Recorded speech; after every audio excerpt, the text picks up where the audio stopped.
അത്താഴ പ്രശ്നക്കാരുണ്ടോ? അത്താഴ പ്രശ്നക്കാരുണ്ടോ? ഉണ്ടേ. ഹോ, നാണയില്ലേടോ 2026 ഉണ്ടെന്നും പറഞ്ഞുകൊണ്ടിരിക്കാൻ. പോയി വല്ല പണിയെടുത്ത് ജീവിക്കടോ. പിന്നെന്തിനാ ചോദിച്ചത്?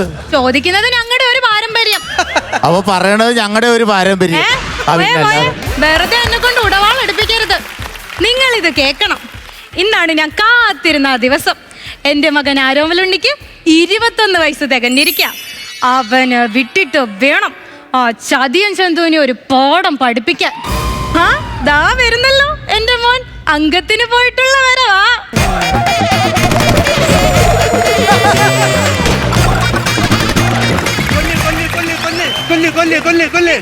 ഇത് ആരെ കൊല്ലുന്ന കാര്യം ഈ പറയുന്നേ? അയ്യോ അമ്മ, ഞാനേ പബ്ജി കളിക്കായിരുന്നു.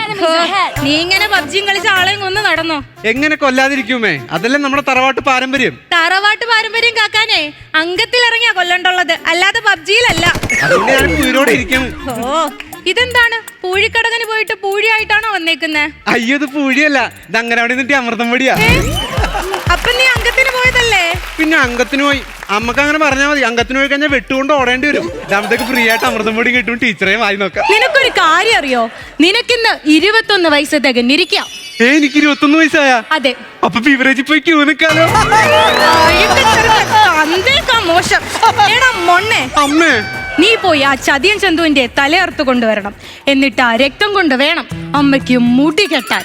അമ്മക്ക് മുടി കെട്ടാനായിട്ടുള്ള ഹെയർ ബാൻഡ് മേടിച്ചാ പോരെ? ഇവരത് മനുഷ്യൻ നിറച്ചിന് മണ്ണ് വെച്ചാനായിട്ട് പോരാ. ഈ പുത്തൂരൻ വീട്ടിൽ ഉണ്ണിയാർച്ച ഒരു തീരുമാനമെടുത്താൽ അതിൽ മാറ്റമില്ല. എനിക്ക് അയാളുടെ ചോര കൊണ്ട് തന്നെ മുടി കെട്ടണം. ഇതെന്റെ ശപഥമാണ്. തള്ളി ഈശ്വര. ഞാൻ ഒറ്റ വഴിയുള്ളൂ. അമ്മ ഒന്ന് തിരിഞ്ഞ് ഞാൻ സത്യം പറയട്ടെ. എന്താ? അമ്മക്ക് മുടി വെച്ചിരുന്ന ഞാൻ ഭംഗി. നീ വെറുതെ വിഷയം മാറ്റാനൊന്നും നോക്കണ്ട. അമ്മേ, ഇത്ര കൊല്ലമൊക്കെ ആയില്ലേ, പുള്ളി ഫീൽഡ് ഔട്ട് ആയി കാണും. അയാള് ഫീൽഡ് ഔട്ട് ഒന്നും ആയിട്ടില്ല. അയാൾ ഇന്നലെയും കൂടി വാട്സപ്പിൽ എനിക്ക് 2 അരയണങ്ങൾ ഗുഡ് മോർണിംഗ് മെസ്സേജ് അയച്ചതേ ഉള്ളു. അമ്മ എന്തൊക്കെ പറഞ്ഞാൽ ഞാൻ പുള്ളിനെ കൊല്ലാൻ പോകണില്ല. ഇനി അത്ര നിർബന്ധമാണെങ്കിൽ കുറച്ച് പൊൻപണങ്ങ നമുക്ക് പുറത്തുനിന്ന് പിള്ളേരെ വെക്കാൻ കൊട്ടേഷന്. തല വെട്ടലോ വേണ്ടാന്ന് വെച്ചാവാന്ന്. എനിക്ക് എന്റെ മകൻ തന്നെ ആ കർമ്മം ചെയ്യണം. എന്റെ 2 കൂട്ടുകാരല്ലേ, വിഘ്നേഷും ജിഷ്ണു. അമ്മക്ക് എങ്ങനെ അവരോട്? അയ്യോ, അവരെന്റെ മക്കളെ പോലെ തന്നെ. എന്നാ പിന്നെ നമുക്ക് അവരെ വെച്ചിട്ട് പണി നടത്തിയാലേ? ഇതിനാണോടാ നിന്നെ ഞാൻ 18 അടവും പഠിപ്പിച്ചേ? ആ, അമ്മ 18 അടവും പഠിപ്പിച്ച്. പക്ഷെ 19 അമ്മ തെറ്റിച്ച്. അതേ തടവ് മറന്നല്ലേ? ഇൻസ്റ്റാഗ്രാമില് റീൽസ് കൊണ്ടാനായിട്ട് ഐഫോൺ മേടിച്ച് ഓർക്കണ്ട, അതിന്റെ അടവ്. ആ സ്റ്റാഫ് ഇന്നലെയും കൂടി എന്നെ വിളിച്ച് തെറി പറഞ്ഞോളൂ. ഞമ്മയുടെ അടവൊന്ന് പുള്ളിയെടുത്ത് നടക്കുന്ന എനിക്ക് തോന്നണം കേട്ടോ. ആ ബാധ്യതകളൊക്കെ ഇനി എന്റെ മകൻ വേണം തീർക്കാൻ. അതൊക്കെ ഞാൻ അങ്ങോട്ട് കൈമാറാം. ഓ, ഇങ്ങനെ കൈമാറിയാ മതിയില്ല. ഇതൊക്കെ തീർക്കാനായിട്ട് നിങ്ങൾ എന്തോ ഉണ്ടാക്കി വെച്ചേക്കൂടാ? എന്ത്? നിനക്കും നിന്റെ തലമുറകൾക്ക് 4 നേരം കഴിയാനുള്ള വകയാ ഞാൻ ഉണ്ടാക്കി വെച്ചിട്ടുള്ളത്. അതെ, 4 നേരം നിന്ന് തല്ലുകൊണ്ട് കഴിയാനുള്ള വക ഇവിടെ ഉണ്ടാക്കി വെച്ചിട്ടുണ്ട്. അതൊക്കെ നമുക്ക് ശരിയാക്കാം. നീ ആദ്യം പോയി ആ ചതിയൻ ചന്തുവിന്റെ തലയർത്ത് കൊണ്ടുപോവാ. ഞാനൊരു കാര്യം ചോദിച്ചോട്ടെ, ഈ തലയറക്കണമെങ്കിൽ നല്ലൊരു ഉടവാളെങ്കിലും ഉണ്ട് ഇവിടെ. നിന്റെ പിറന്നാളിന് വാങ്ങിച്ചു തന്നതോ? കഴിഞ്ഞ പിറന്നാളിന്? അത് ഞാൻ അപ്പുറത്തെ ഷവർമ കടക്കാരന് വാടകയ്ക്ക് കൊടുത്ത്. അങ്ങനെയെങ്കിലും ഒന്ന് ഇറച്ചി കാണട്ടെ എന്ന് വെച്ച്.